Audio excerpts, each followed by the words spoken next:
Hi, kia ora, and welcome to Creative Connections, where we have beautiful, inspiring conversations with artists living in Aotearoa, New Zealand. I'm your host, Mandy Yarkich. Hello, and welcome back if you are a regular listener. And if you're new to Creative Connections, a big warm welcome to you. I do hope you enjoy these podcast episodes. Today it is episode 176, and I'm talking to Lynette Fisher. Lynette is a contemporary painter living in Te Puna, near Tauranga in the Bay of Plenty. Lynette's art practice also encompasses printmaking, drawing, and assemblage. Her work investigates themes of adoption, identity, obligation, and ownership.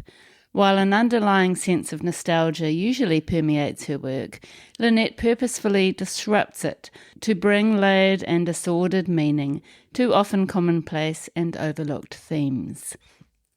Lynette is such a fun person to talk to, and I think you'll really enjoy listening to her story and her outlook on life as an artist. Lynette shares her early artistic career in graphic design, picture framing, working in an art gallery, and quirky artist collaborations, which led to her showing her own work after painting and drawing for most of her life.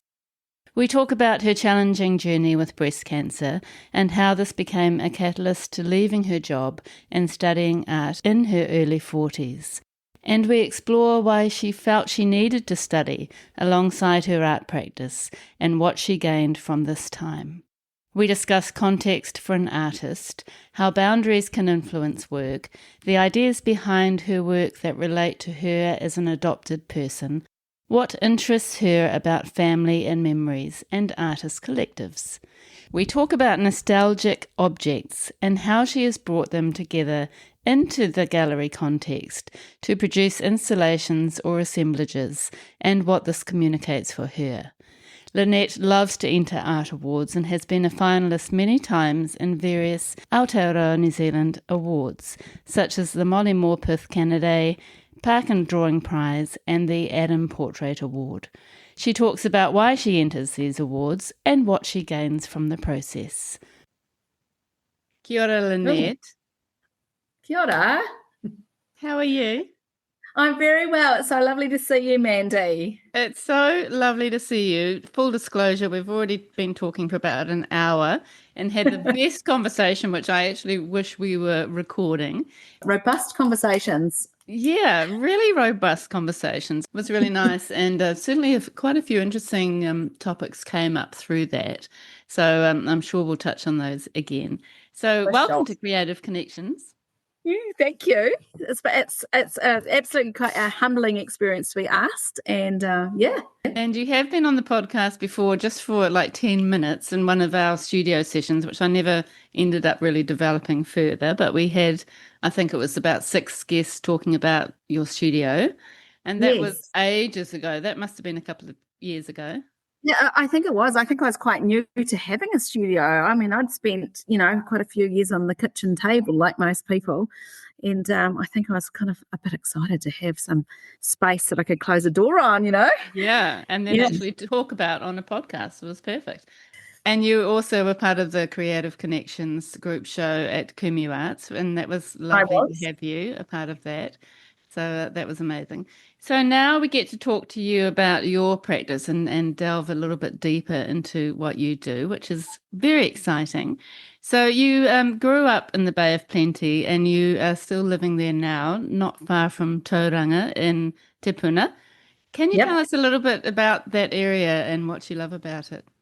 Oh, yes. So, we've only been here 5 years. We got into this house just before lockdown, which was fantastic. But we'd spent like 23 years in a tiny little house in the middle of, Bellevue, which is in the middle of suburbia and Tauranga. But Te Puna is an amazing little community just on the edge of Tauranga. We are lucky to live on the top of Minden Hill, which most locals will know, looks out right over the Western Bay of Plenty. So I can see the mount from our lounge, and also Mere Island. And we also look over the beautiful sunsets over the Kaimai Ranges, which if anyone follows me on Instagram, you'll see I do at least 1,500 a week. Updates on my sunsets. Really? Yeah. Anyone who lives anywhere that that looks out to the west coast Yeah. has an Instagram full of sunsets. I'm the same at Muriwai. And it's in the country. I get to walk in people's paddocks. I'm allowed, I've got lovely neighbours that let me walk the dog through the paddocks, and it's windy, and I feel like I'm closer to the weather. Do you feel like that in Muriwai? When you're slightly elevated as well, it's like you see the weather coming, which I think is great. Then you can really kind of enjoy it instead of just being in it. Yeah. It's Yeah. such a visual thing, isn't it? Yeah, it's the sky is bigger, I think, Yeah. here. It's weird. I love it. My husband's a true blue Mountie, so he comes from Mount Maunganui. And I actually, my earlier years, I grew up in the Waikato, so just outside of Matamata. And so I have this affiliation with the Kaimai. So I get to look over the Kaimai, and he gets to look over the Mount, and we're quite happy. Nice. Mara and Pa sitting in our little chairs. That's perfect. So good. And I read somewhere that you said you grew up in the country, so there was a lot of running around until dark, pet rescues, fairy garden scenarios. But I also spent hours in my bedroom making stuff and drawing into notebooks. So you Yes. obviously were a creative child. Can you tell us a little bit about your younger years? Yeah, sure. Exactly as you described, because I grew up in the Waikato in the 70s, your parents, and my parents were both school teachers, so we lived in the schoolhouse right next to the school. So our playground was quite expansive. Like, we had the neighbours with the horses, and we got to have pet lambs for calf club. Running around. And then we moved over to Tauranga, and mum and dad both retired from being teachers. And as in they weren't at retirement age, but they decided that they wanted to change of vocation. So they bought an orchard. So we lived just outside of Tauranga on the other side to where I live in Oropi. But I was the art kid the whole way through. At primary, I was the kid people asked, the other kids in school would say, "Oh, can you do my heading for me?" Or, "Oh, can you just draw this horse head?" or whatever. And I'd be the one, the go-to. I don't know whether you were the same, but there's a lot of, I'd be the like, "Oh, can you just draw this for me?" And you'd be like, "Oh, okay." Yeah, which is quite a lovely way of starting because it just makes you think, oh, maybe I am good at this. Yeah, well, Mum, it's quite funny because I hear it from a lot of artists that they said, their mum and dad weren't very encouraging, but I was never stopped. I always had I was given the crayons or the notebook and the pencil to draw in. Maybe because I probably can't shut up. They just gave it to me to keep me quiet. Mum taught me how to sew on one of those old black and gold knee operated singer sewing machines. And it only had backwards and forwards. It didn't even have zigzag. And so Mum used to make my clothes. I used to make clothes for my dolls. Things like that. Everything, just busy. Just keep busy.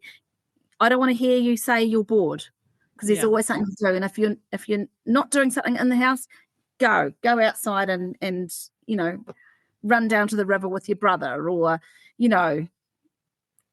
I've got some jobs for you to do. Yeah, exactly. That was the days before screens, which were actually quite a blessing, I think. Yeah, the only screen we had was our black and white TV. I'm sounding really old now. Oh, that's so good. And then at high school, were you starting to think, actually, I want to do something with my art skills? I never thought, you always dream that you want to be an artist, but I think I'm a bit Capricorn. Don't want to get woo-woo on you, Mandy, but very practical. I was like this practical kid.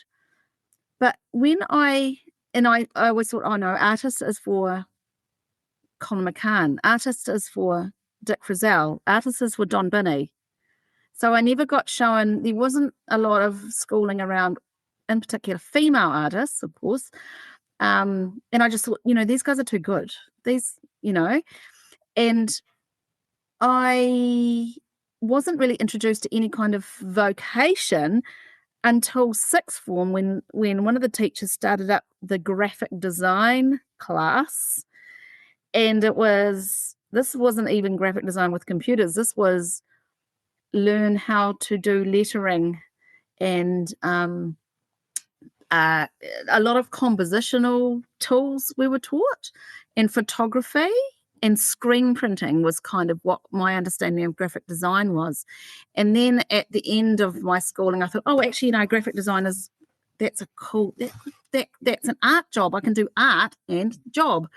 So applied and got into ATI, and now it's AUT, of course, and got into that just the 6 month. It was called Graphic Design and Display. Ooh. And they didn't have any computers. So I learned how to cut and paste with a knife and glue. Yeah. And how to do ink washes and renderings, and how to draw perfect lines, like with a rotring pen and a ruler, and you started and you stopped on a pinprick. I know. I'm only 54, people. I know, but there's such good skills, aren't they? Which you probably don't learn anymore. Yeah. But they I'm sure you still use some of those skills in your drawing and painting now. Exactly. And what CMYK actually means. And really interesting. And I do. And I think it's that preciseness that I have carried over into perhaps how I draw and how I paint. Yeah. Yeah, for sure. And it's such a sort of composition, color, all of those things, which are such an important part of any art practice, really.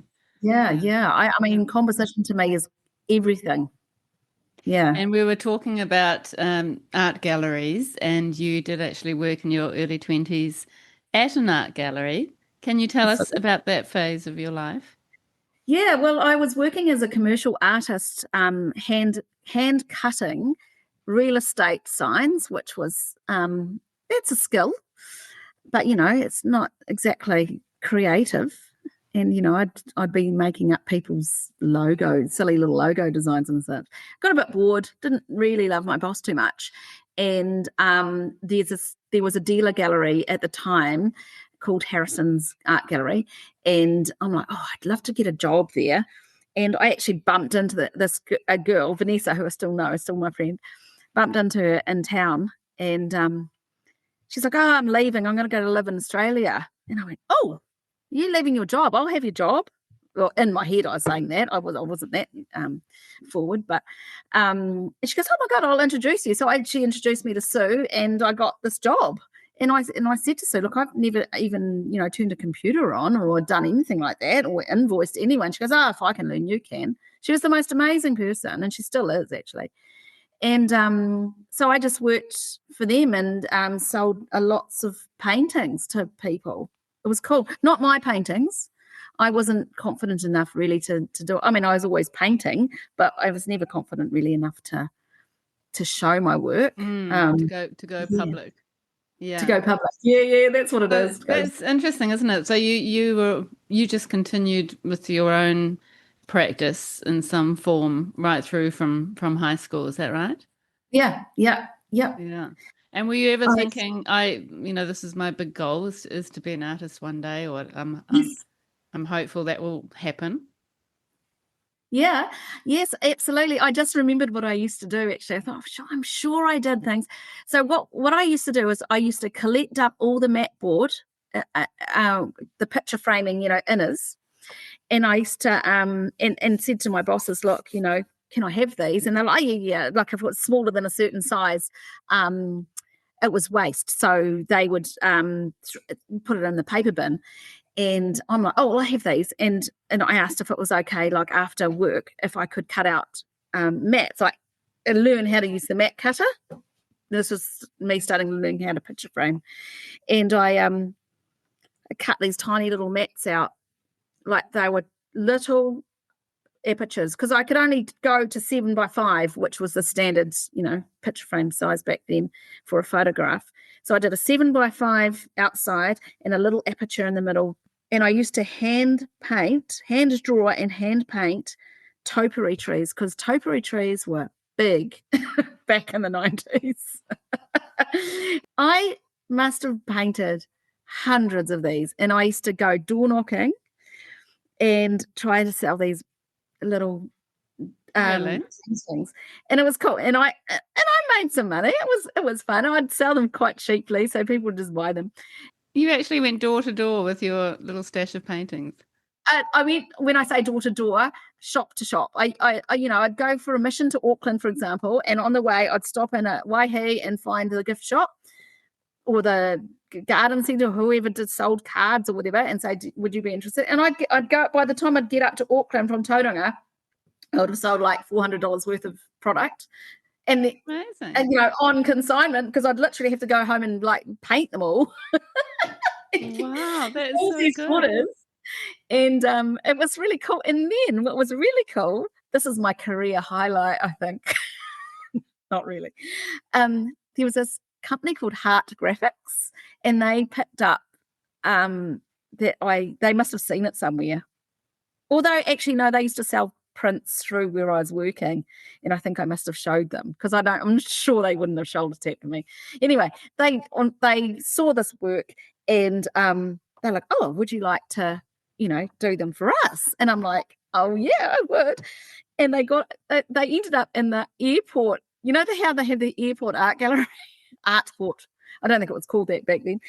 And I had little funny little topiary trees, and also I expanded my oeuvre and started doing like Marmite jars and Kiwiana. It was funny, and the rep from Hearts would say to me, so all these other artists are asking me if you stamp these, because there's no way that you can like paint these for how much you're charging. And I'm like, no, I actually hand draw every single one of these bloody things. Wow. I'd sell them for $12. That was enough at that time to kind of get you going. Mate, it was enough for my beer and my cigarettes for the week. That's amazing. And then from there, you learned how to picture frame, and that became part of your job, didn't it? Yes, yeah. I learned how to do it, and I wasn't like the head picture framer or anything, but I definitely helped out and learnt all the skills. That was all hand cutting back then. Now it's all computer, so it's so much easier.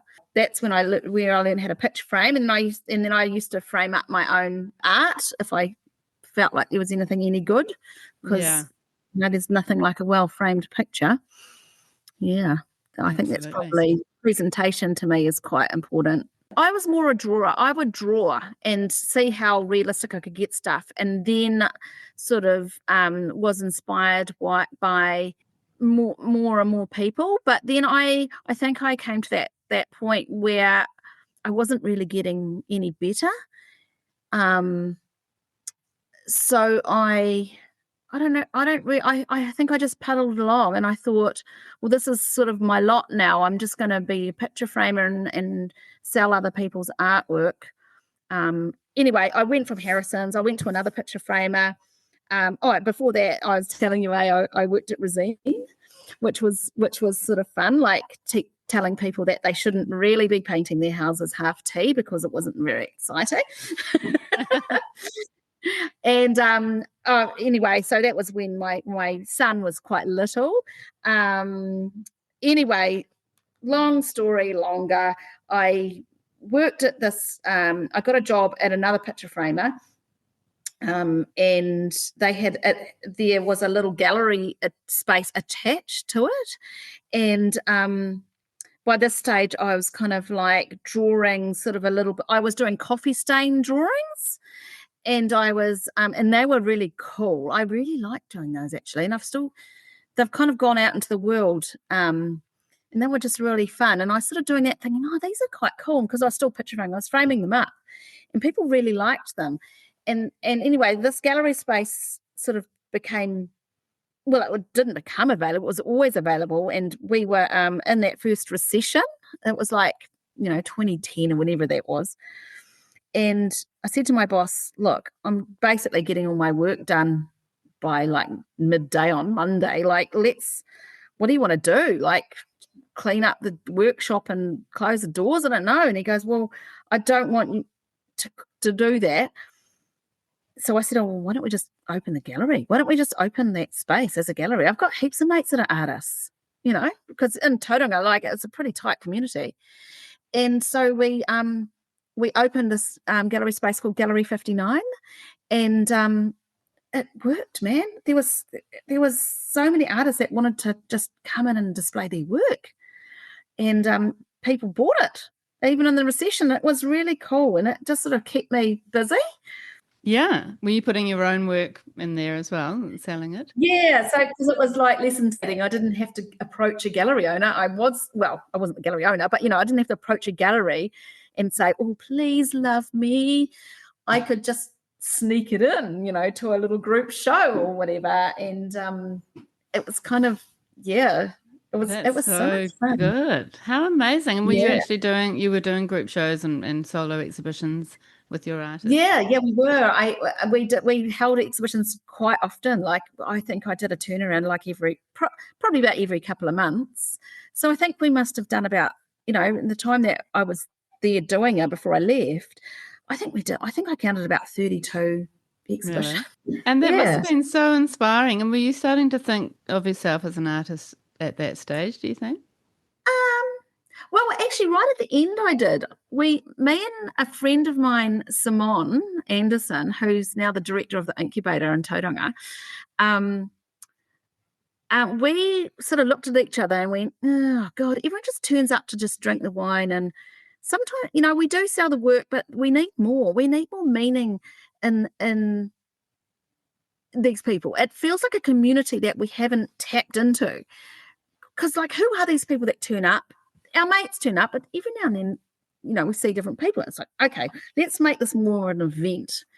So we developed this idea, and we called ourselves we called the exhibition the Midnight Circus, and it was all like, we decided that we'd try and go viral. We decided that we'd have a Facebook page. This is before Instagram, and be all mysterious, like no one knew who we were, and we put up these random pictures of what we were doing and little snippets of our little drawings. I was drawing, and we were all in this sort of weird dark circus mode.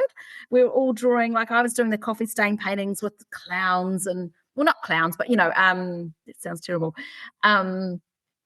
like ravens and sort of like dark circus themed stuff. It was kind of like a trend.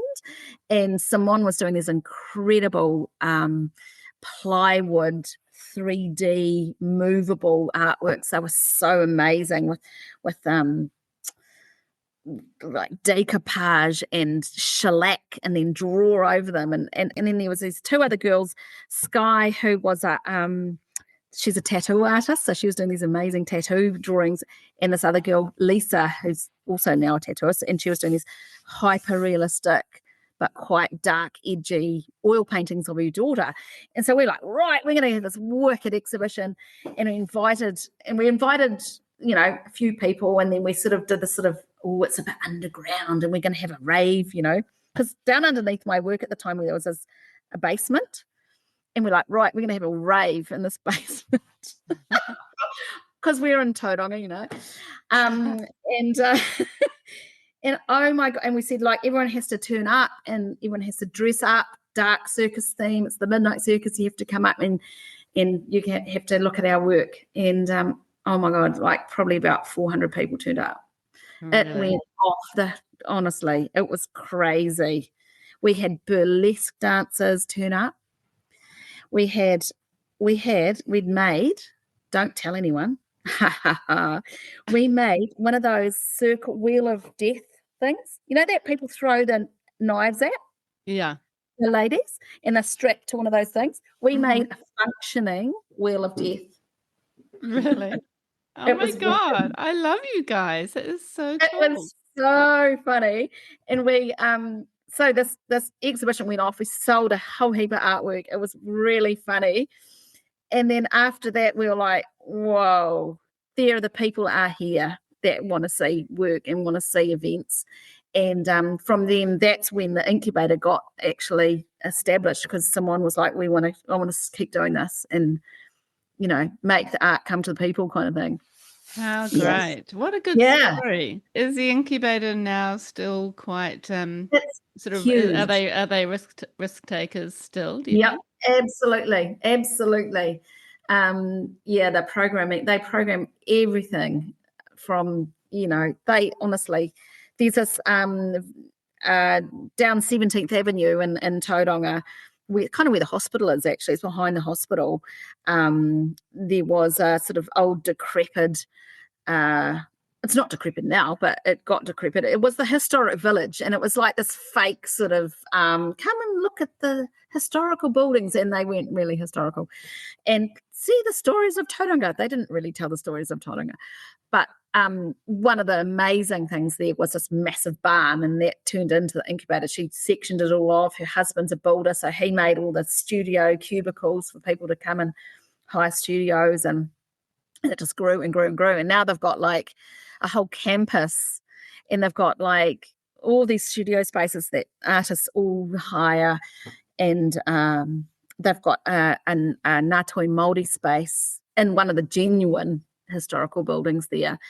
They've got a ceramic studio and a kiln, and like it's incredible. Yeah. So from that little seed of let's force the people to really want to come and see art, she's made it into this incredible.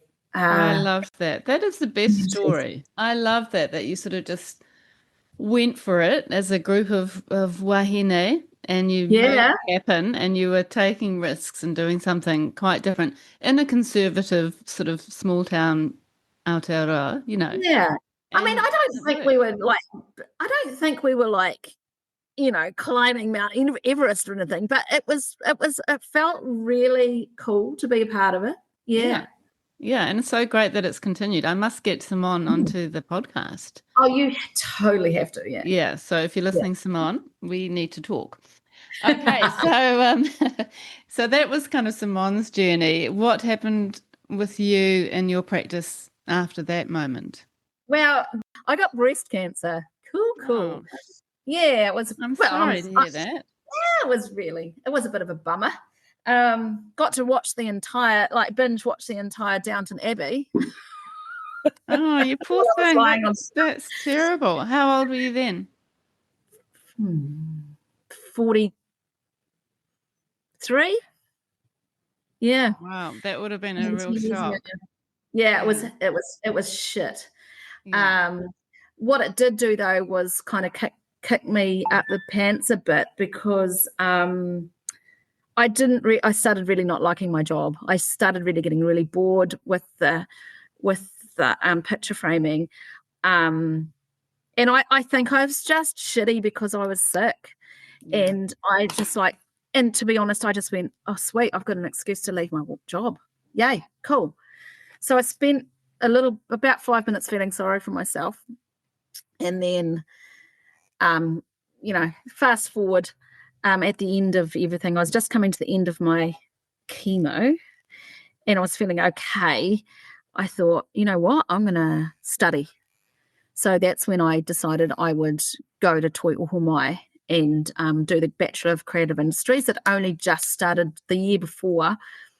The year before I went, they'd just started the degree program, Creative Industries. And I didn't really want to travel outside. I had a family, I didn't want to travel outside to learn art or go to art school, but I was really interested in the more academic learning of it. Why do you think you felt like you wanted to do that? I mean, why somebody could have just started making? What was it in you that made you feel like you wanted some academic instruction? Because I was making. I think I was making anyway. So I was doing what I could. And it's all those questions, Mandy, that we were talking about before. Why am I doing this? What's the point? I know I have to get it out of me. I know I have these thoughts and I want to put them into an image. I think what it was is like, does everybody else think like this? And also I had seen my absolute art heroes like, Louise Bourgeois, Tracy Emin, Ralph Hortery. When you stand in front of those people's paintings, you get that, Mark Rothko. You stand in front of that painting, you don't realize until you're right in front of it that it gets you in the absolute heart. And I wanted to know how to do that. I kind of wanted to imbue that and learn it. Yeah, when you go to a gallery and an artwork smacks you in the face, I wanted to kind of meet someone that could maybe give me an insight, because you can learn technical skills, and people are impressed by technical skills, but I was more interested in the you know what I mean? The impact. The impact, the emotional impact of why is it that people turn to the arts to feel something, music, writing, painting, clay, anything, to feel something. That's what I kind of wanted. Yeah. Maybe I was a bit emotional, a bit screwed up at the time anyway, but that's what I wanted, because I knew that I could make stuff and I knew I could paint stuff, but it was more the, why. And that's what I learned. Yeah. And yeah, that's great that you found that there. And were you feeling like you needed to be supported initially with what you were trying to communicate? I believed I did, yeah. And I kind of just wanted a complete flip. I didn't want to kind of just go through all that crap and then come out the other end and go back to my job again. I didn't want that. I'm like, no, there's more. I mean, I didn't have any kind of blinding revelation. I just thought, no, I don't want to do that anymore. I'll find something else to do. And the study seemed to be this amazing sort of pathway. And man, I've met some people, like, because I went back as an older student, the tutors became my friends, as well as the students did as well. But obviously, going to art school or whatever it is, doing your degree at like 42, 43 years old, like, you're the oldest person. And so they're still my friends, those tutors. Like, I have two really amazing friends, and Nicole Sanders O'Shea and Anne Shirley, and we regularly get together and do our big critique sessions. Isn't that good? And that's really what we were talking about before we started recording. Just that idea. I mean, I have been speaking a little bit about what I'm up to with my own practice which is so exciting. Yes, and it's just such an interesting one, because it's like I've devoted myself while we're in Turkey to just letting myself experiment, and I've talked about that quite a bit. But then, every now and then you just overthink that, and you're like, what the actual fuck am I doing? Like, Yes. or where am I heading? Or what am I making? What am I creating? What am I working towards? And most of the time, I feel like this is so good for me. But then every now and then I just have this moment of like, what am I actually doing here? Yeah. And as you said, sort of putting work out into the ether, even not necessarily publicly, but you're making this stuff, it's becoming part of a space. Yeah. And you're not like me at the moment. It was so nice for me to be able to actually talk to you this morning and share how I was feeling and get that feedback from you and talk about my practice with you. And you're like, well, that's what you're doing. That's what you're thinking. That's what you're wanting to communicate. And sometimes when it's all in your own head, it's really hard to kind of figure out. And then I think something like going to study or going to do classes or having some sort of artist community or artist friends who you can kind of, have that sort of robust conversation with is so important. And it can't be the people that just love everything you do. It's got to be the people that go, I love you, but this is not quite happening for me. Or, oh, that's really cool. But I can see a duck with gumboots on. And you're like, what? You know what I mean? Like, to someone look at your work and cold and that knows what they're talking about. They know you can paint. You don't need to have any feedback on your technical skills. There's no problem. It's what you want it to look like, and are you achieving that? That's the important thing to me. Like, I want someone to feel nostalgia. I want someone to remember when they did, my personal work. I want someone to remember maybe when they made a daisy chain with their mother, because I'm the daisy chain crazy person. And a lot of people even go deeper than most people go deeper. Oh, that's cool. I remember that.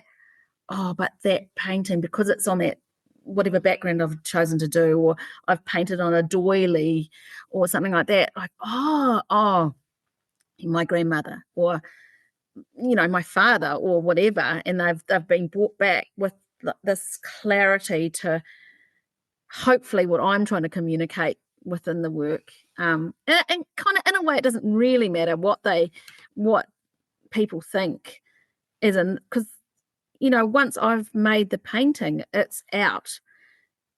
And what I think about it doesn't really matter, because that's my process. I've kind of done it. It's death of the artist. Here you go. It's out in the world. You guys think about it however you like, and hopefully it's close to what I put in it. It's such an interesting thing, and I think being part of a community at university or wherever you're studying, I think it's just such a great start in a lot of ways. I think that's one of my regrets. If someone said, what was your regret, it would be not going to art school when I was 18. But then, having said that, my art at 18 would not have been anything like what I'm doing now, because you've got to live, man.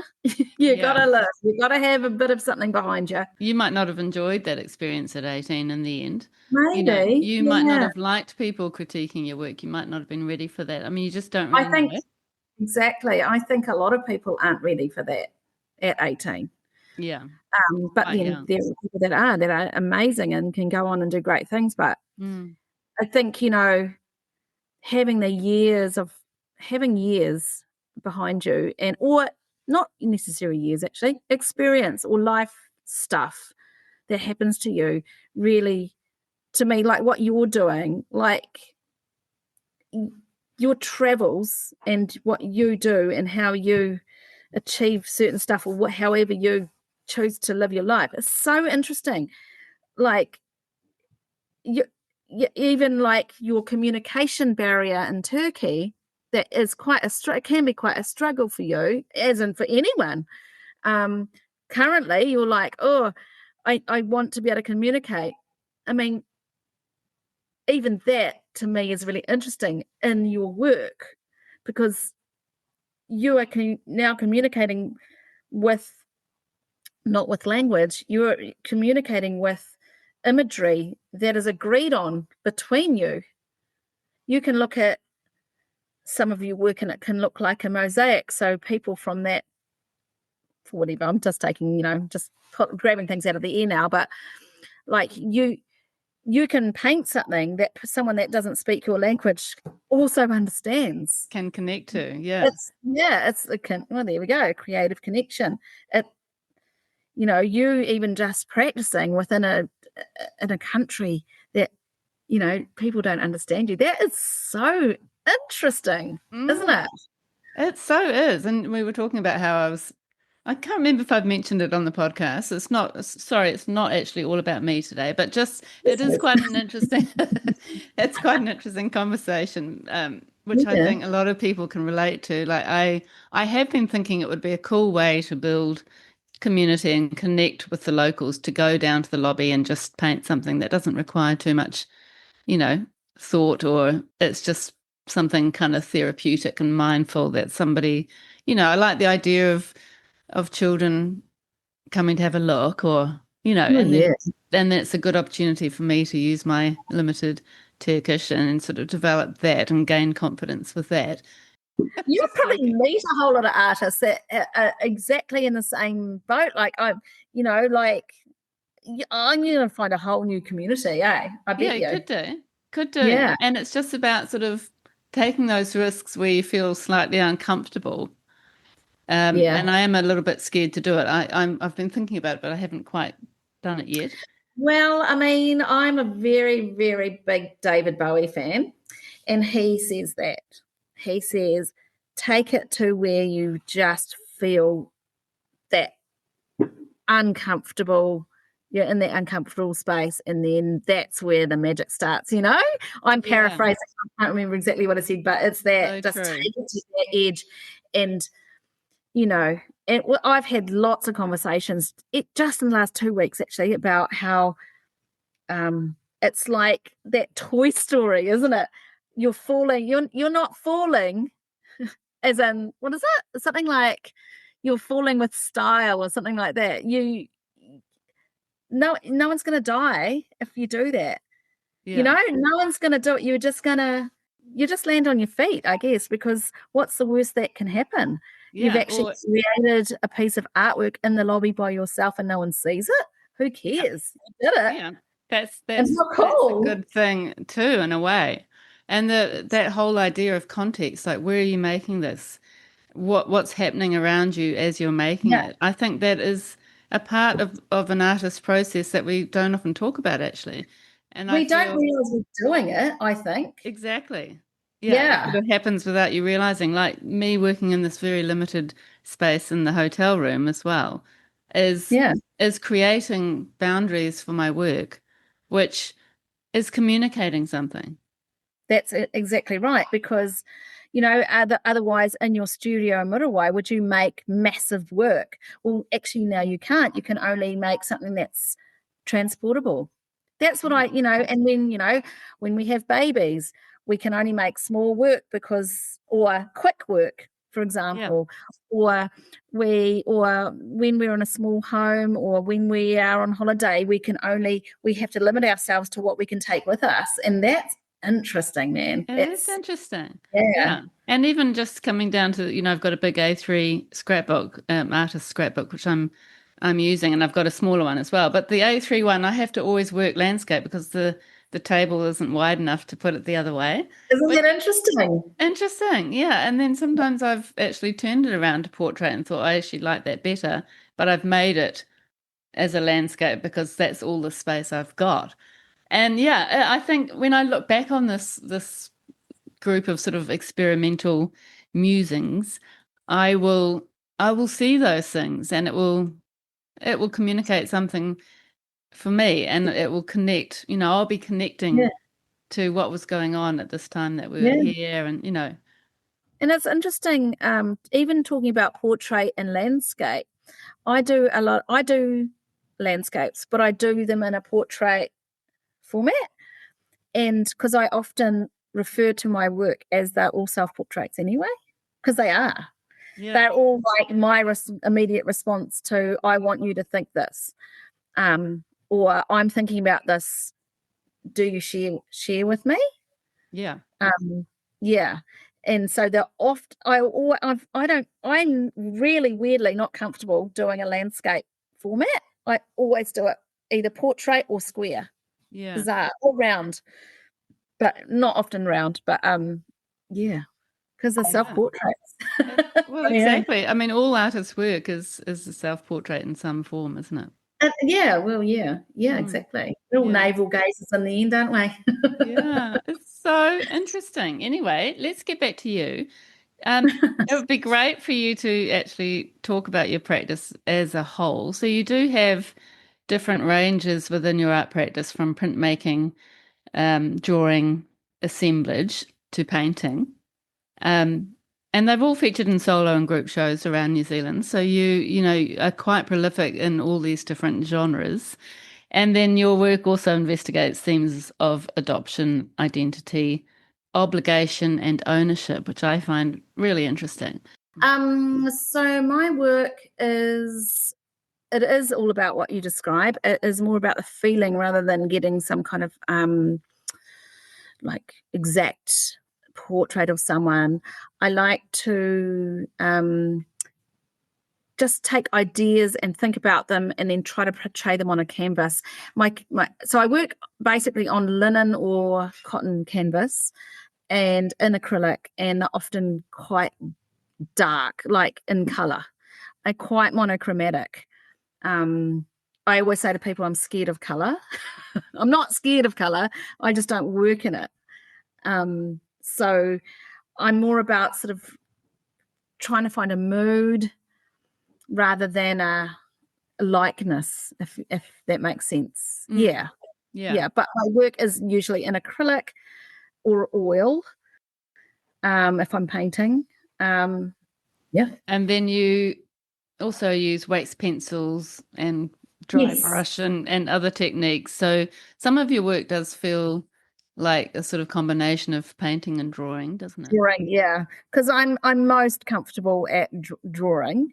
So I like that you can tell it's sort of, and people sort of wonder what it is. It's kind of interesting because they see a painting, they think it all should be painted.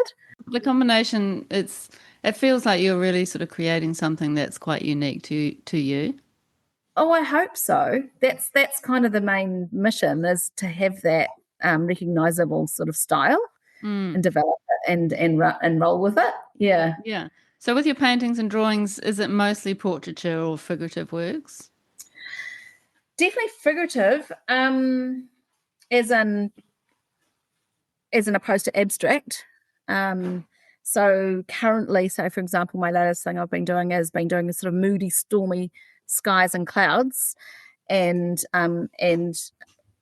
quite low horizon, like the horizons that I see outside my window, basically. So we're lucky enough to have a view of like Mere Island, for example, or the Kaimai Ranges, and I paint that, and we have such a large vista that I work from that quite often.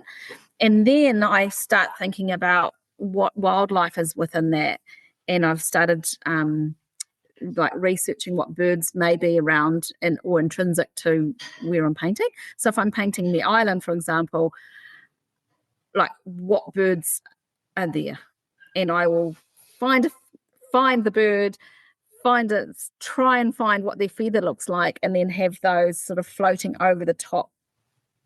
So it flips the idea of a traditional kind of landscape or realistic sky scene with clouds or whatever to something that I can put in there. And I often will put in like an introduced species bird feather, like a quail or I had past tense budgies in my studio. And that was really a bit of a series, wasn't it? I mean, is that something that you kind of dip in and out of and sort of return to? Or? I do, because people quite like them. And when I feel like having a bit of a laugh, because they all get named, they all get little nicknames. The quail, Dale the male quail, and yeah. And then your portraits, like the one that I can see behind you, there is a lot of there's quite a lot of weight. Like I love the way that you paint.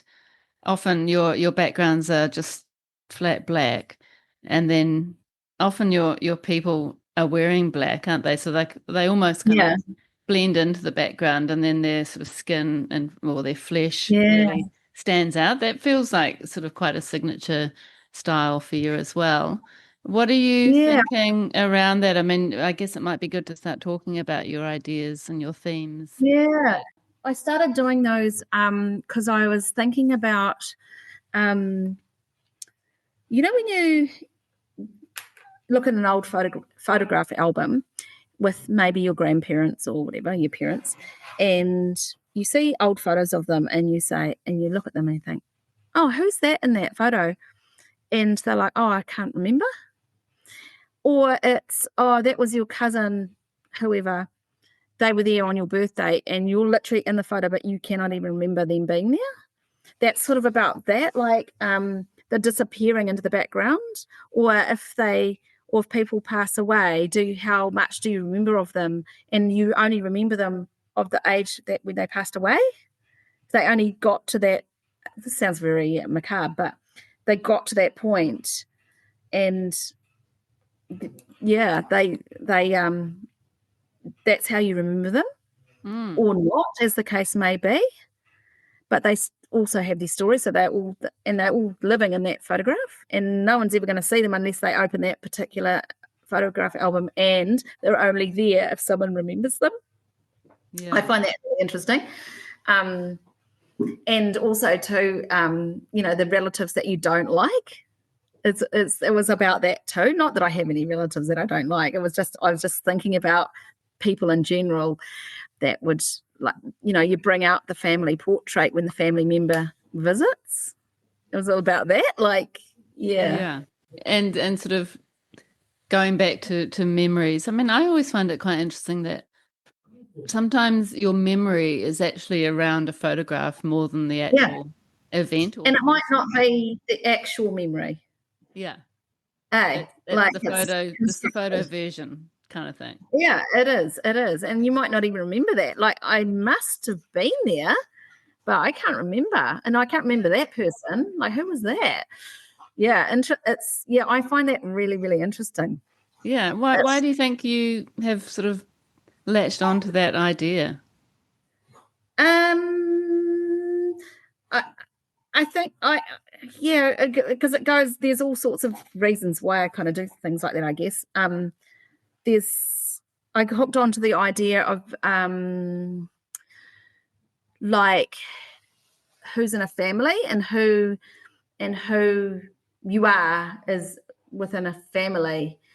Like, yeah, it's not a sad story or anything like that, but because I'm an adopted person, I always go, oh, well, my family was made up for me. Like, I was, like, in the 70s, these, women finding themselves pregnant, sent away. In my case, my birth mother's Australian, so she was in Sydney and she got sent over to New Zealand to have me. And then, of course, then they sign you away to the government or the social services to place you in a home that they really have no say. And I find it really interesting that your whole, I guess, your lineage is sort of taken from you. Not, I don't want to sound dramatic, but it's sort of, you're taken out of your family and placed into somebody else's family. So you have to adopt them as well.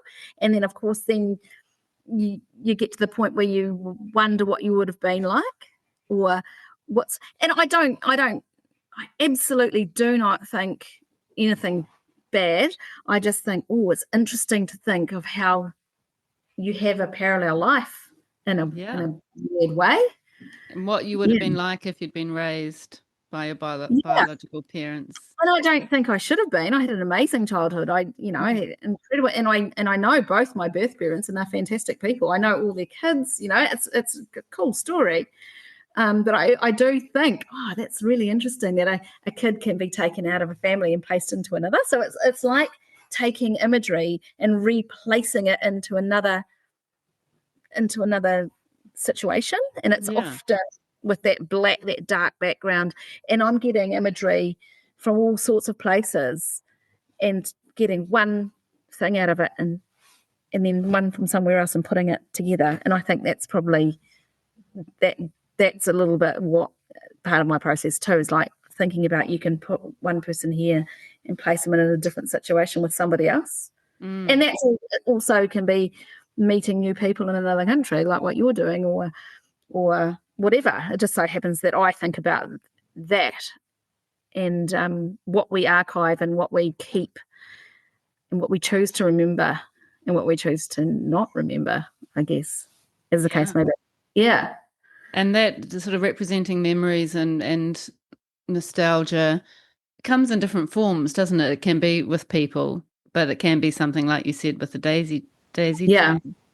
The So people have been replaced with the daisy chains, actually, I think, in right. recent work. Yeah. I like doing the people, though. I would like to go back to that again, because I Yeah. really like Well, you're painting. you're you're so clever at painting people. You really you just capture the stillness or the emotion really in a very strong way, and they're so unique and beautiful. Where did you learn to paint people so well? Well, I started painting like that at my degree when I was, I don't know, I just kind of started. It was, yeah, I think because I've been painting so long, making work, not really painting. I think I realised I could get the skin tones and things on black, working up from black, way better than I could working backwards. Like working from black back up to a lighter tone of the people that I was representing or trying to make look real just worked really well for me. I did get a bit of a kickback once on a really critique that actually I still kind of hurts a little bit. Not hurts, but I kind of was a bit gutted.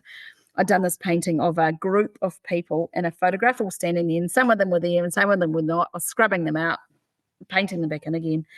And the director of the art gallery at the time came because it was our third year, so it was all like we had to get critiques from industry and blah blah blah.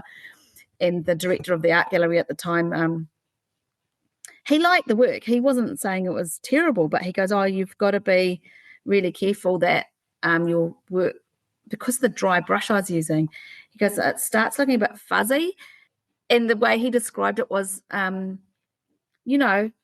don't be careful that they don't start looking like Muppets.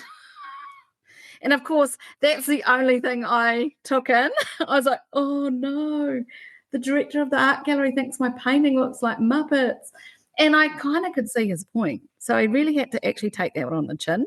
So that's when I started making them look, well, I tried to make them look less fuzzy or less like Muppets because I kind of wanted it to be a bit hazy.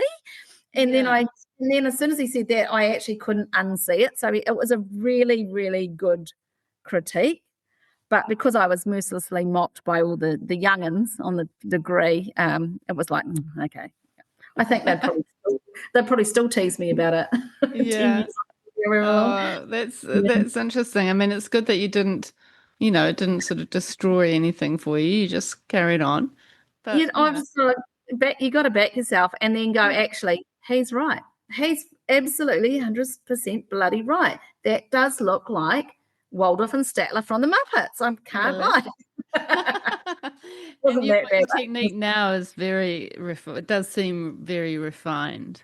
I think that's when I started tightening up the old yeah, which is part of your process, part of your learning, I guess.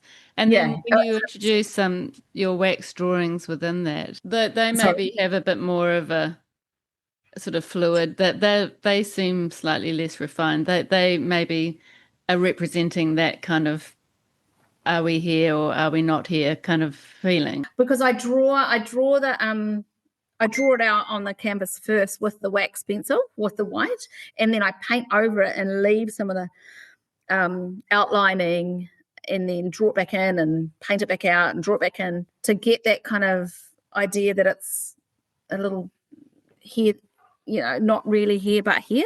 The drawnness within a painting. I like to see a unique mark that only an artist can, only the artist that is producing that actual painting can make. Yeah. And we've talked quite a lot on the podcast about, artists feeling like they need to get looser or wishing that they could get looser, but they just can't. They can't help but sort of bring it in and get. Oh, I tighten. Oh, yeah. I'm also very aware that if left to my own devices, it tightens right back up again. I've got to leave. You've just got to leave it. And then I will do that. And then the paintings, because I'm the best collector of my own work and my studio walls are closing in on me. If I suddenly come across a painting that I have forgotten about and I don't think it's that great, down it goes. It gets painted over. And that is, I'm eyeing up some canvases right, this week that I've gone, right, you don't deserve it anymore. You don't need this real estate anymore. You're gonna go. Really? And sometimes it's a big breath and you're literally like, wow. And so you find that a painting starts at a point where you're obviously happy with it and you put it on the wall and you feel like you're finished. And then over time you're like, nah, I'm done with it. Yeah. So, I mean, the paintings that are hanging in our house, I'm happy with. I'm like, I wouldn't have them up there. But the ones, some in my studio that I've gone, oh, yeah, that's pretty good. And then I put it aside and thought it was pretty cool. Or it's been in the exhibition and it's come back, whatever, because that happens all the time. or it's been in a gallery, they've sent it back, hasn't sold, whatever.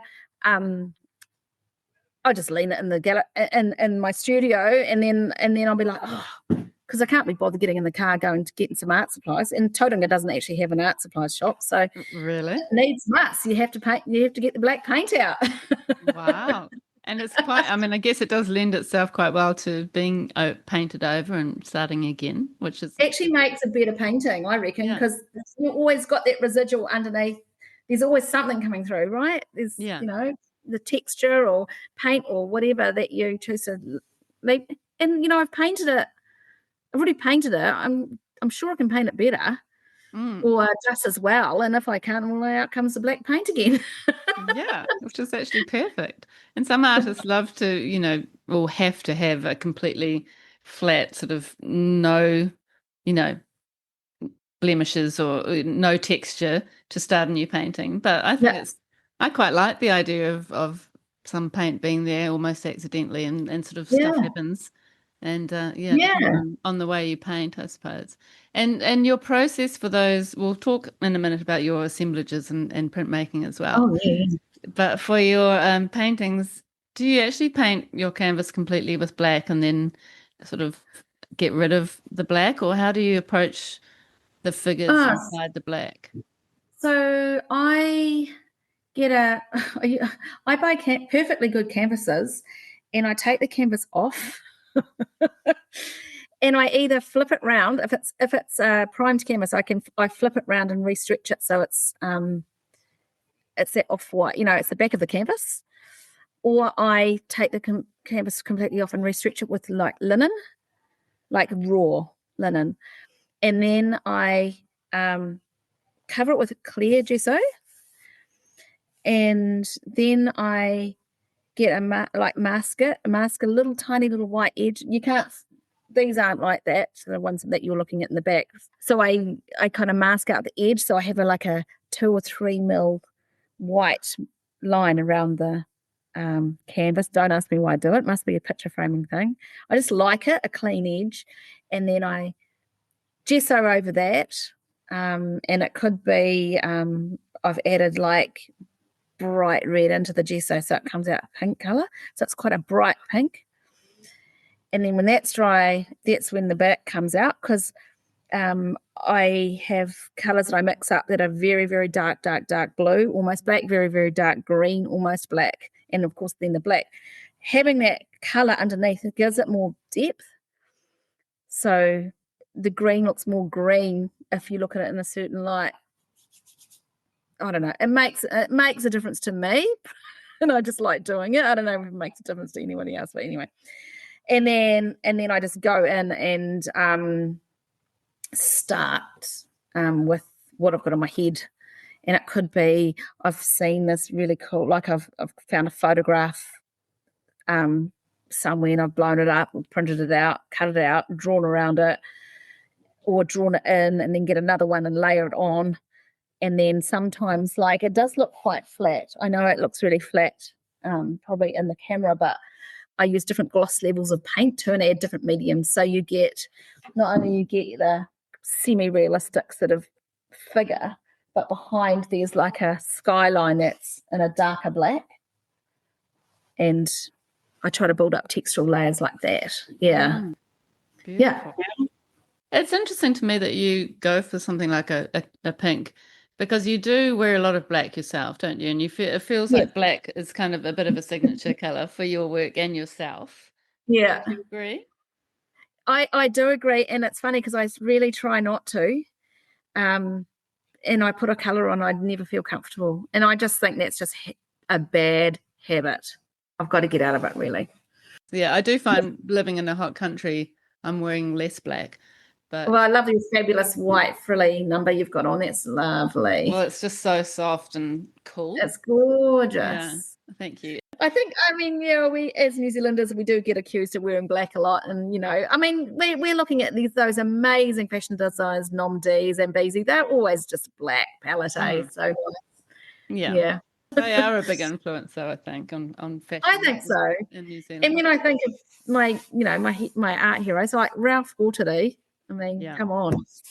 Amazing. Yeah. And Yes, it and was. Colin McCann too, really, isn't it? Oh yeah, A lot of 100%. black. And Yeah. then your printmaking and your assemblage. I really loved the large circular or Oh, the spherical wreath, yeah, the wreath. that's pretty cool, eh? Yeah. That's just come down. Actually, it was in a really cool little gallery over at Mount Maunganui called Matter Gallery. A couple of girls got together and got a little bit of funding and just opened like a basically not even a dealer gallery. It's like a conceptual space for people to exhibit things like and then they run series of workshops from them. So that was I love that. yeah, it was really cool. So Mm. that particular piece is called Blathlask, which is an old Irish word which they use to basically refer to this is going to sound very dark, the wreath on top of a coffin is called a Blathlask in Ireland.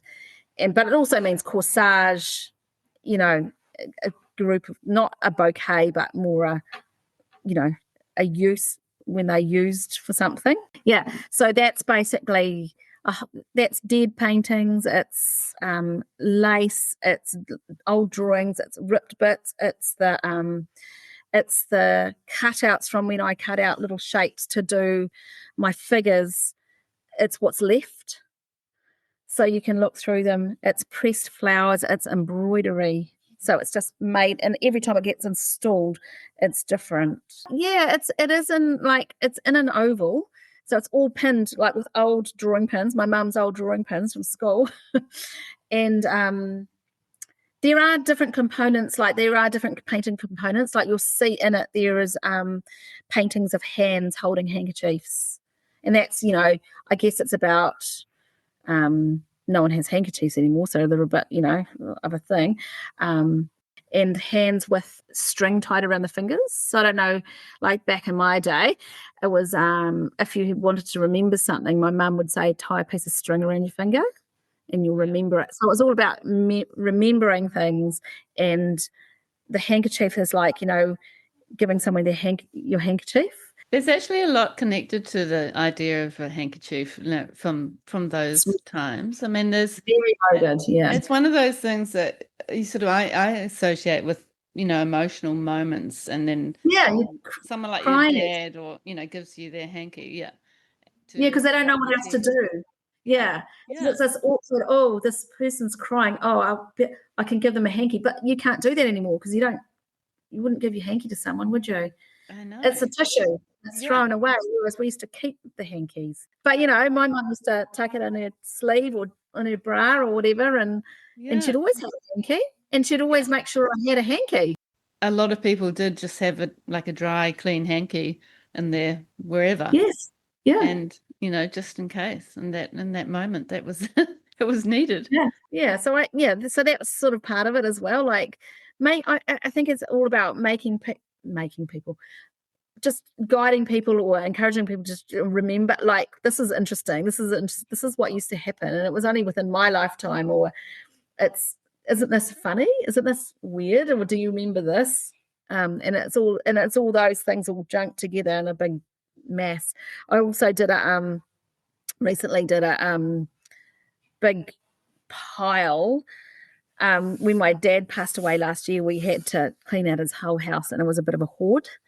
And I ended up with, a ton of embroidered linen, tablecloths, pillow slips, hankies, doilies for Africa, like real. We're talking old stuff, like my mum's mum. So some of this old linen and silk was just it'd fall apart in your hands. But you see it and you think, gosh, someone in my family probably touched this at some stage, enough for my mum to want to keep it. And then for dad to not want to throw it away because he didn't feel like he could. And then we all got kind of stuck with it. And then I couldn't bear to throw it away. So then I thought, oh, no. And we were doing an exhibition with a group of Anne and Nicole and another couple of artists, Donna Dinsdale and Darcel Apaloo. And we just recently, we're in a group called Sus, because we're a bit suspect.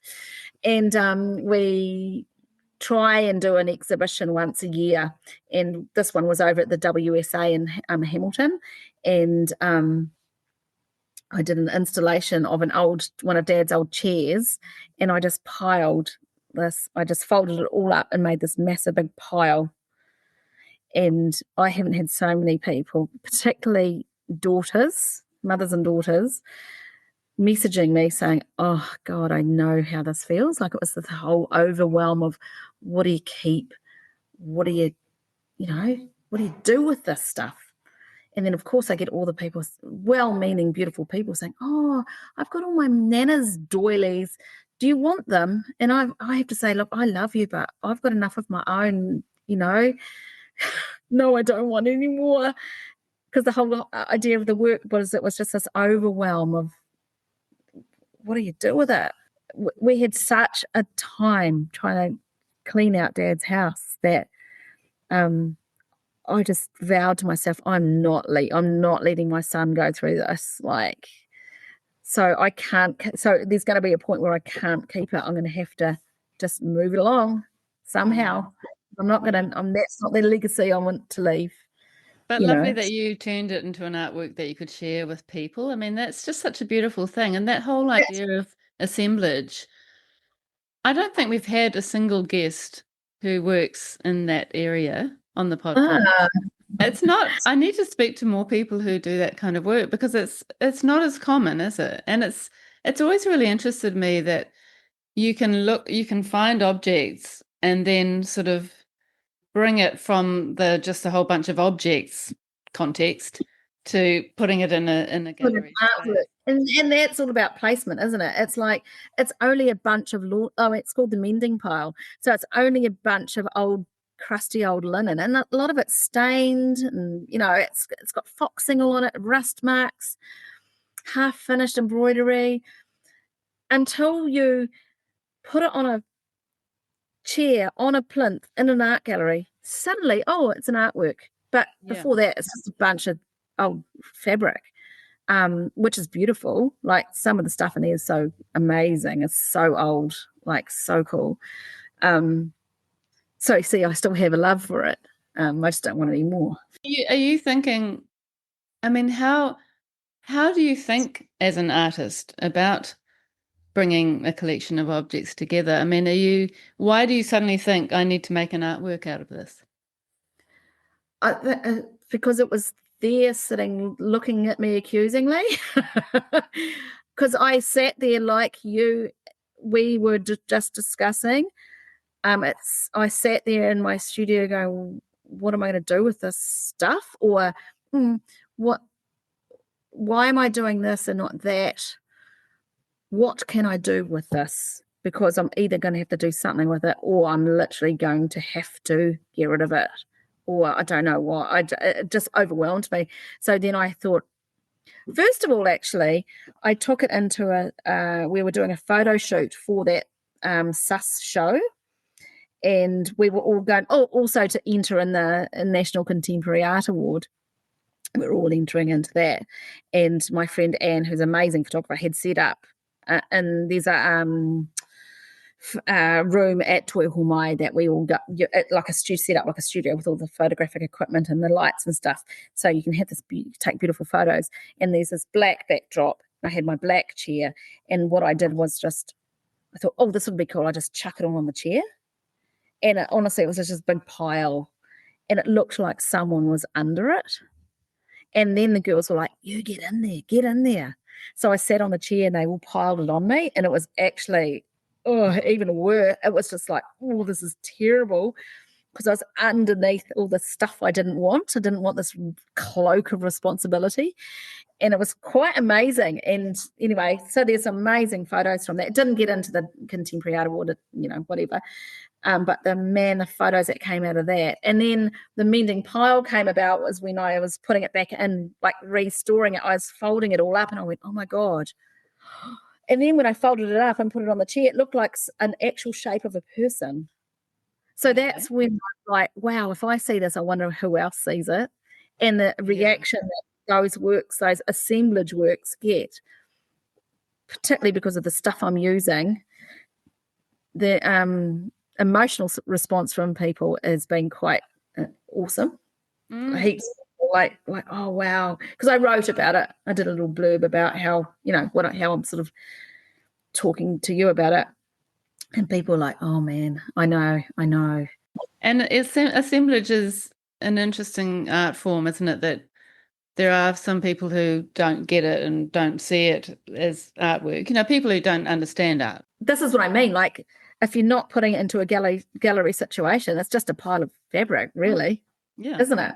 Yeah. And when I take down Blathlask, it's not an oval anymore. It's just a pile of stuff, ripped up bits of paper and tissue. And because when I did make it, when I install it, I also work over it to make it into a daisy chain. So you'll see, if you ever see it in real life, you'll see that I've linked daisy chains all around the whole thing. So it becomes not only this wreath, but it's also a daisy chain. But then I take it apart and it's not that anymore. Yeah. And that's interesting in itself, isn't it? That, do you think if you were to give it to a gallery to show, would you be specific about where they put the pieces? No, because I'd have to install it. Because, anyone could install it. I mean, whatever, it doesn't matter. As long as it went into like a shape, it wouldn't even matter if it was round or wreath-like or whatever. But I would go in and link it all up. Yeah. There are specific pieces that lend themselves to be in a curve to form the shape, but it's not Tracy Emin's bed. We don't have to keep on putting them exactly in the exact way. Even Tracy Emin must just roll her eyes. Yeah. No, it takes too long. Just put it up. whatever. It's such a cool art form. I'm always quite fascinated by those kind of pieces. Well, I sort of think if it interests me, it must interest somebody else. Yeah. It's kind of, and it's like, and basically it's like, this is pretty cool. Come have a look. Cool. Yeah. And that is that wreath of remembrance I really love. I think it's something, when you're standing back from it, you don't really know exactly what's in it, but visually, aesthetically, it's beautifully balanced and lovely composition. And then you come closer and you start sort of identifying parts of it, which is a really neat thing about it. Yeah, it is really cool. And it gets added to. It's never not finished. Like, it's literally, it always just gets added to. And some of the components have been sold. Like, when I first did it, I had done some silver plates. So, you get silver plates from the op shops, and they were, well, actually, I've got a whole lot more in my inheritance, haven't I now? But, silver plates, and you used to have biscuits on them or whatever, high tea. I got my husband to paint them black.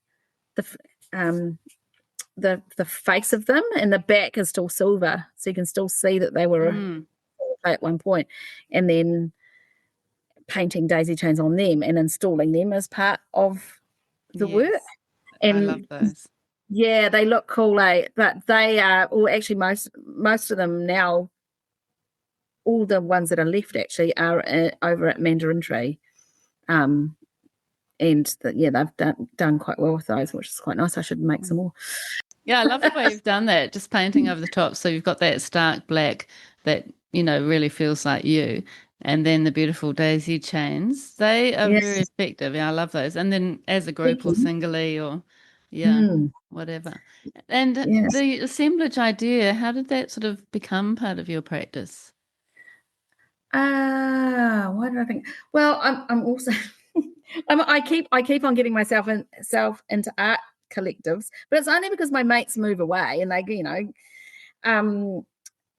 I've got a friend that lives in Wellington and another friend that lives in just outside of Blenheim, and we are in an art collective called Shushed It to Papa. There's a bit of a backstory to that as well. I might tell you that one offline. Okay. This is bloody loud. We got shushed it to Papa by somebody's husband. Oh, really? Yeah, it was really funny. And we were in the data, the Surrealist show that they had at Te Papa. It was really cool. And we were in the data room, so it was really loud. And we just spied each other. And we were like, oh, my God, like being silly. And completely, probably being a bit, obviously being very loud. And my friend who was there was part of the fracas. Her husband was like, shh. I'm like, oh my God. I'm like, did he just shush us? Like, what? Like, surely that's up to the security guard. And so I turned to the guy that was standing there, that was one of the, the ushers or whatever, security guards at the show. And I said, were we being too loud? And he goes, no, you're all good. That's so funny. That when we were trying to figure out what we were going to be called, we're all pretty loud, like very loud actually. And most people can attest to that. And that's why we called ourselves Shush. Like it's like shh, but it's called Shush to Papa. Anyway, long story longer. We decided that we would do an exhibition at Square Edge in Palmerston North. And we pitched and got some space in their main gallery, which was cool because we because we had to find a bit of a place that we could all feel like that we could travel to without someone going too far. Anyway, so we treat it kind of like a girls' weekend, because no one expects any sales or anything like that. And I was just at a loss. I just didn't know what I was going to do. And I was at that point where I was like, oh, what am I? This is all ugly. I don't like my work. I was painting over stuff, and then I couldn't get it back again. I just couldn't do anything. And there was one in particular, and I framed it. There was this work in particular, and I'd framed it up. It was of a daisy, but it wasn't a daisy chain at that point. It was just a drop of a daisy, sort of joined together. And I just looked at it and I went, oh, yeah, I just really don't like this painting. So I got it out of its frame. I mean, this sounds really dramatic, but I just got it out of its frame and I just ripped it in half. And I'm like, oh, that's actually beautiful, because when it ripped, all the bits came out. And I thought, oh, that's really nice. I ripped it again. I was like, this is cool. And then I'm like, oh, what am I going to do with this? And then I was talking to Becky, one of the other artists, and I started because I talk to think, like the ideas come out as it happens. And I started talking to her about it, how I'd done that. And then I started thinking, oh my God, I could make this big daisy chain. That's how it started. And then it started to change. What can I put in this? And then I'd be looking around, because I'm a bit of a hoarder myself, I've got to admit. And grabbed a hold of the stuff that was in my studio that was just lying around that you keep to have or whatever, and that started just formulating for me, and it just got bigger and bigger and bigger. And then I started painting with it, and then I had other paintings I still quite liked that kind of went with it, so that just added and added and added. So it was basically working to a space, and they had a big black wall, and it looked really cool. Yeah, it looked really cool. Yeah, I really love that work. Yeah. Oh, well done. I mean, that's a different. It's quite a different area to just sort of go into, but I feel like it really fits with the way you think and the way you work. Yeah, I think it does too. I mean, it's not going to make me $1 million because it's not that type of work, but I still like to do it because I personally want to see what it looks like, and if I can achieve it without it looking lame. That's my biggest thing. My first question to anyone that is going to, any of these guys that I sit down with and have a critique is like, my first question is this lame? Does this look twee? Does it look not enough? Or is it too much, or whatever? And and that those answers can range from, what do you mean lame? I'm like, well, does it look like I'm trying too hard? Because it can, because people are like, what? Because the first reaction is, why would you do that? Why would you bother? Why would you? But if you can make it look beautiful and meaningful, then they don't have to ask that question. I'm still trying to tell the same stories or provoke the same emotions, but definitely more conceptual. Yeah. And are you communicating? Are you helping the audience to sort of work out what you're thinking at all? Do you like to have sort of writing to go alongside? Yeah, I do like an artist statement. I read them myself, so I like a title, a good title, and I like a good artist statement, as long as it's not, the art wank that we all laugh about. About the human condition and being juxtaposed against something else, even though that often happens and it is quite relevant sometimes. I try.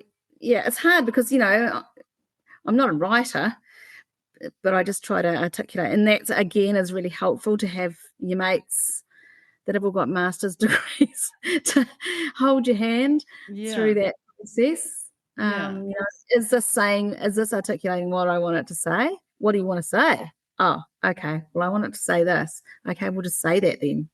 That can be as basic as that, right? Yeah, and it's so good just to have that little sort of acknowledgement and, support from somebody outside your own head. Oh, yeah, absolutely. Yeah. And it all does, and it is really interesting because we always talk about AI and how it's the devil, which it is.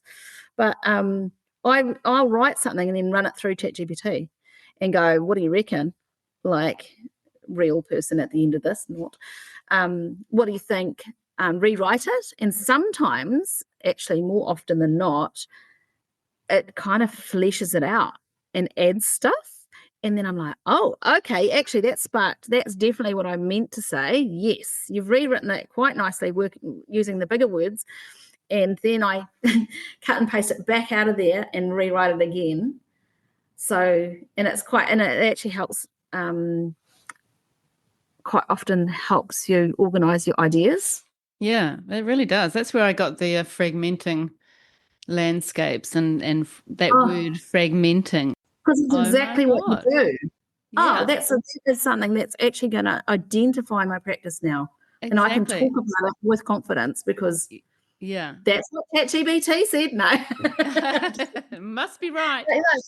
It literally, sometimes a word like that can just nail it. And you're like, yes, that's actually going to cling on to that because that is exactly. That was very helpful for me, and it made me realize right back to when I was age 20 with the first works I made. It was like, I've actually been doing that for nearly 40 years. Yeah. Every work has been fragmenting shape or fragmenting nature or whatever. And it's been helpful because it's like, I do have a cohesive practice, even though I've been dipping in and out of it. It's still, that's something that I'm needing to express in that way for whatever reason. Yeah. And it's funny when you almost feel a bit, how did I not figure this out before?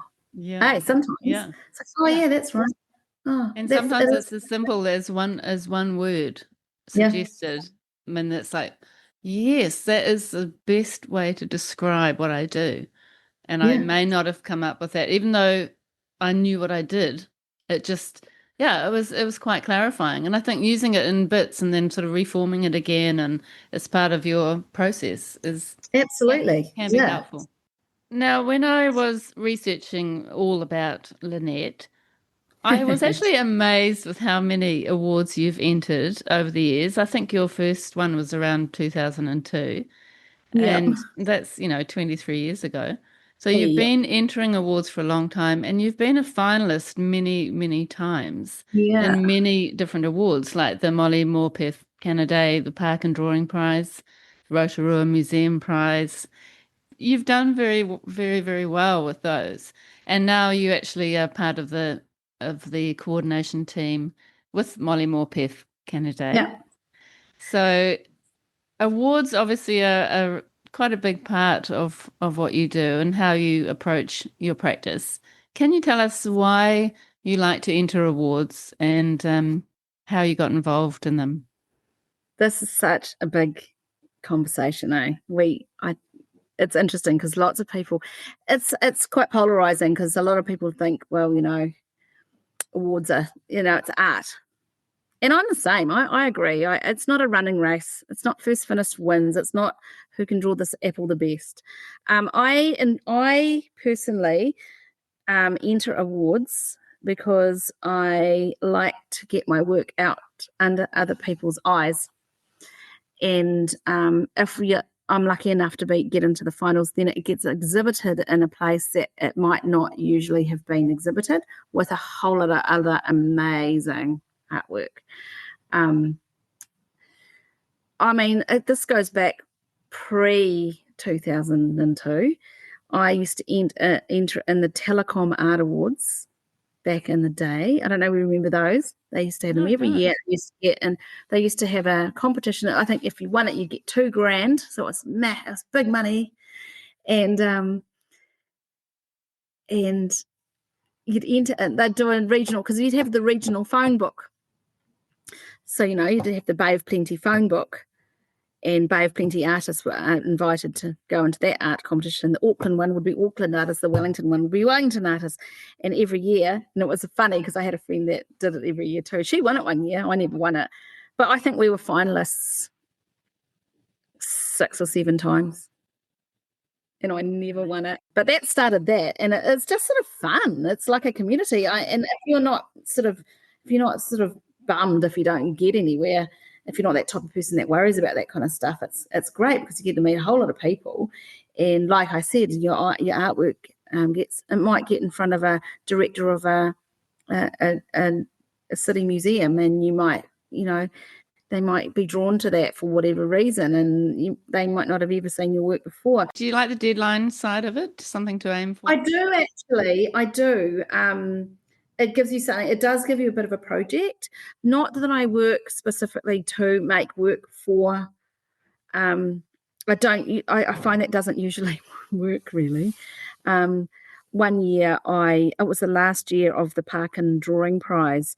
I actually reworked a swatch that I had made when I was 14. Yeah. I added to it, and it was all the swatches it was a project we had to do at school. We had to do a self-portrait, and every colour change that we made, like we matched a new colour to put on the portrait, we had to do a swatch of it.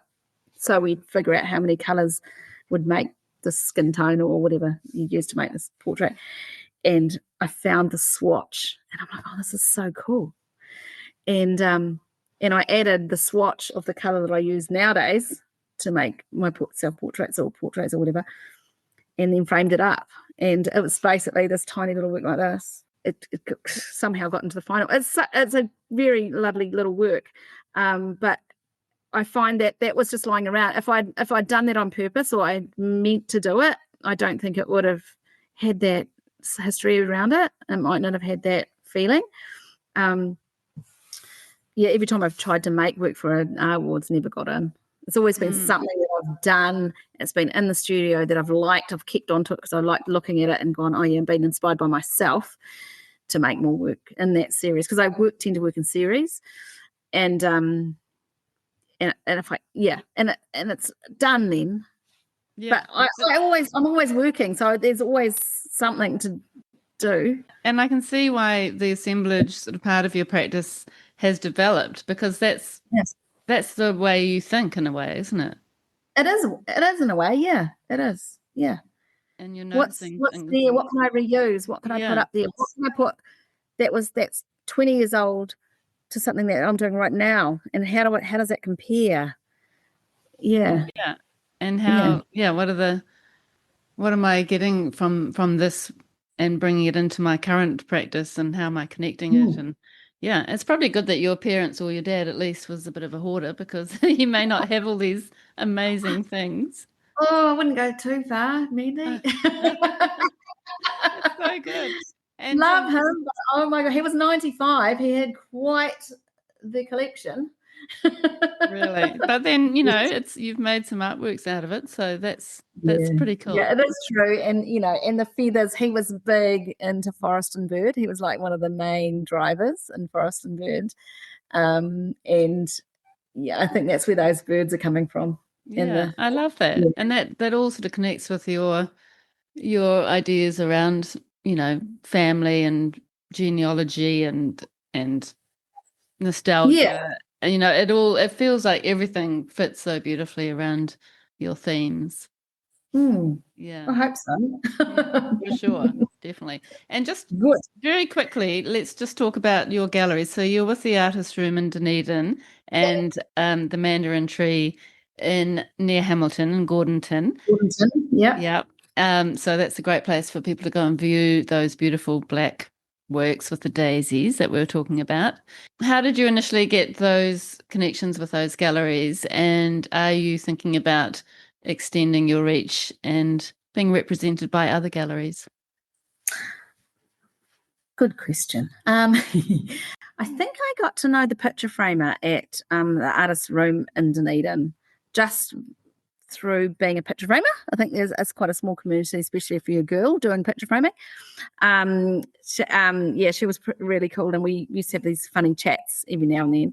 And because the artist's room is a picture framer as well, and she's an artist herself. And I think it was through her connections. That was years ago. The mandarin tree I reached out to because it's a beautiful little gallery, and I liked the people that they represented, and I thought my work might fit. And actually Claudia and I had really good chats because she's been starting to do that beautiful burnt. You know how she does the beehive works? She's burning them, so they've got this beautiful black textural quality to them, and our work looks really cool together. Yeah, so that was quite a neat connection that we didn't really sort of know until we met each other. I do also have work in a gallery down it's like a little community gallery that's run by artists down at the historic village in Tauranga, and as part of the Incubator Creative Hub, and that's called the Artist Window Gallery. So there's work in there. And how do you find having your work in galleries or in dealer galleries as opposed to you selling it yourself? It is a hard one because I don't sell a lot online. I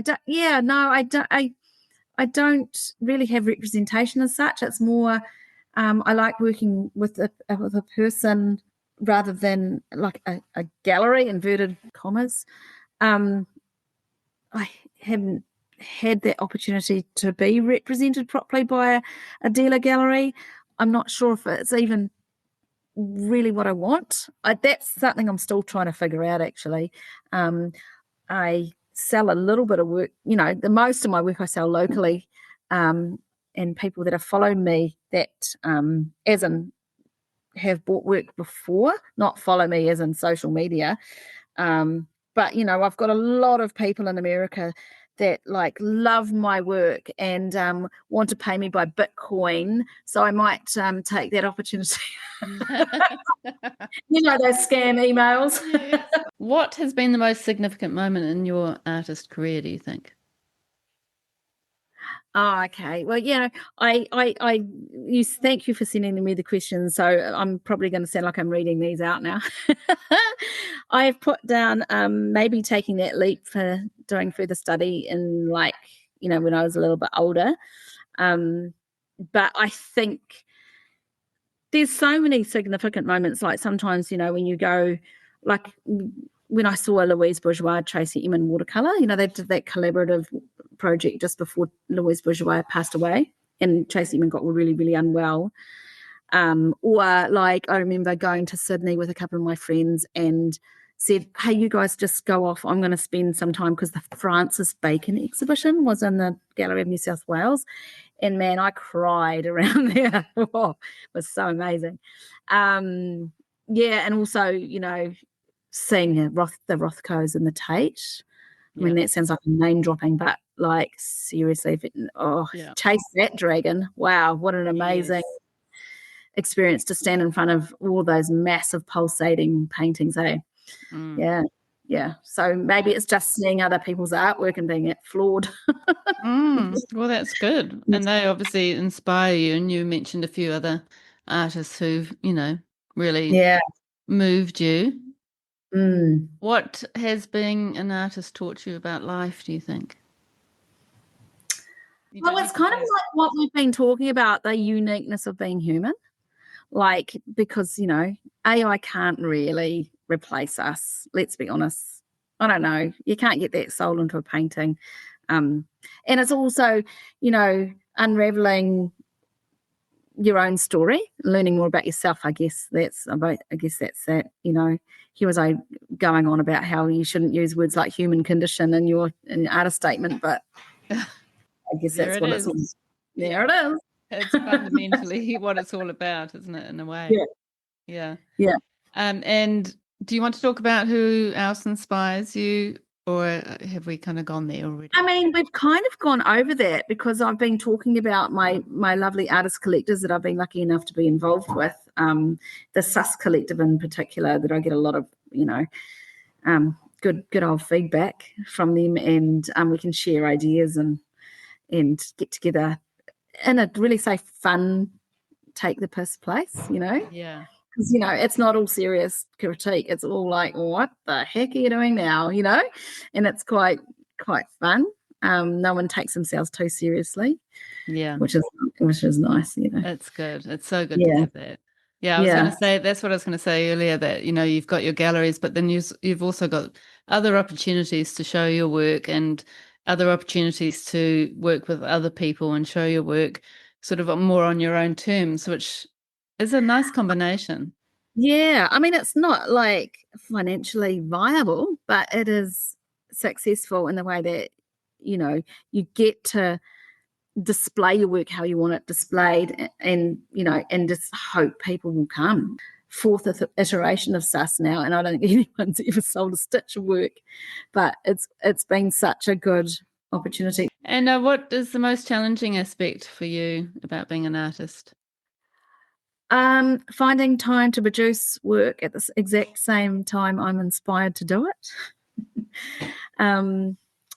Yeah, like your real job gets in the way. Like I've been itching to do. I've got a few things I need to do, and admin's getting in the way. We sort of forgot to mention before that about the the art awards. That's quite a big job to coordinate, and there's a lot of work surrounding it. So that I mentioned before, I've got a really good artist friend, Paul Dara. And he just said, just block out hours and be non-negotiable.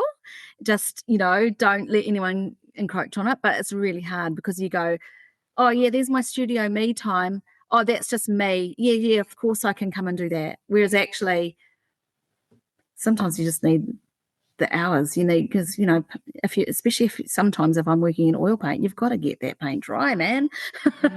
Yeah. And just, making sure that studio time is studio time. Yeah, and it's hard can to be stick hard. to it. Yeah, it can be. Yeah. What advice would you give your younger artistic self or someone starting their artistic career? I wrote show up every day, even if it is to wash out the paint jars, clean the brushes, and vacuum. Yeah. When you're doing that mundane household stuff, it sometimes forces that creativity to the front. I also too, if you're doing that, if something's inspired, drop it right then and there, because what would you rather be doing? Vacuuming or painting? Yeah, exactly. That's a good way of looking at it. Get out and find people to collaborate with and talk to and get excited, even if it's to get excited about your own ideas, for someone to go, oh, actually, oh, wow. Yeah, do that. That's a great path. Yeah, that's so you. Like the fragmenting, that one thing could have come up in a conversation, and that's what suddenly makes you run for the next thing you're doing. Yeah, absolutely. And what have you got coming up, Lynette? So I'm helping the Tauranga Art Gallery coordinate the Junior Art Award. It's the Acorn Foundation Junior Art Award. That's opening in the next couple of weeks. That's from 4 to 14-year-olds. And I'll tell you what, Mandy, there's no problem about the future of young artists in New Zealand. The talent is incredible. Really? I recently had a bit of a meeting with one of the teachers actually that dropped off some work for the Junior Art Award. Mandy Haig, she's an incredible painter. She lives in Whakatane. And she said, why don't we just have an exhibition? Because she's a wildlife photographer and an incredible painter. So she wants to start painting again. So she's like, all those feathers, let's do some coastline stuff. This will be cool. So that may be something that we do. And I've also got a box of new canvas ready to unpack. There's a large hotel being built currently in the middle of the CBD, and I've been given the opportunity to paint 3 big paintings for them. So excited about this. Yeah, so basically, other than that, just paint black paint over stuff and see what comes out of it. You make it sound so simple. Well, hey, Lynette, we're going to wrap it up, and I just wanted to say thank you really sincerely for your counsel this morning. Thank you, Mandy. It just happened that we had quite a bit of time before we actually started recording, and it was really nice for me to have a good talk, just as you said, and that need for support and sort of artist chats and sort of affirmation and feedback is just so important. So you came at the exact right time for me. So thank I'm you for so that. glad. Yeah, because it's really just as important to actually have a good old chat about what the hell you're up to than it is getting the paint on the canvas sometimes, because, man, it is so really important to I think it frees you to then get to the canvas. Like I feel ready now, which is great. Yahoo! And thank you so much for being on the podcast. I think your story is so interesting, and you're such a lovely, vivacious person. And I think we've actually done quite well to keep it under 2 or 3 hours. So oh my God, I know you're going to have to do some serious editing. Thank you, Lynette. All right, Mandy. Absolutely stay in touch, eh? Yeah.